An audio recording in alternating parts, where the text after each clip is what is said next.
NET UG examination की question paper leak oikhibaga mari leinana jantar mantar da chathakhiba khongjangda security force na ka henba thawong chathakhiba adugi mayokta opposition na protest chathaba leptabadagi ngasi su parliament ki house animak Meepham hek haubaga minute kharagi manungda adjourn tawkhre ngasi ayok parliament ki upper Amasung lower house animak Meepham hek haubaga opposition ki maikaidagi mamangda notice tawkhraba issue sing khananaba akanba mongda takshin bahaurakhi house adu ingna chikna pangthokpa yanaba speaker Om Birlana yamna kanna honakhi mahakna issue khudingma question hour gi matungda opposition na pamba matam amada hektamak khanaba yagani haikhi adum oinamak opposition gi protest adu handabadagi Meepham adu numit yungba phawba adjourn tawkhi Rajya Sabha gi oinasu chairman CP Radhakrishnan na chair lauraga obituary reference na Meepham adu hawdokhi adum oinamak opposition gi members singna demand sing khanna neinanaba akanba pressure piba haurakhi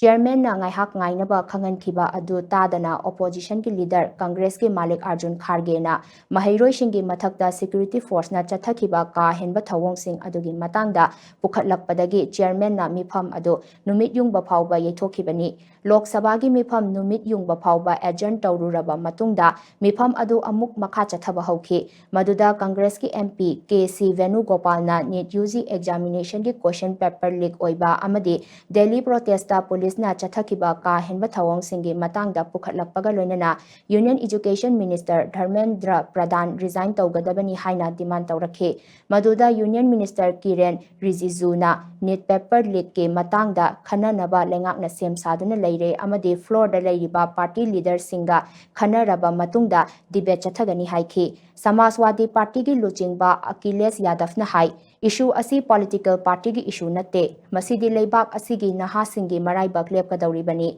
issue asigi matangda party khudingmak wangang bagi tanja pifam thoi Prime Minister Narendra Modi na parliament ki mapanda wangang bangamlaga issue asigi matangda wafam amata phongdoktuna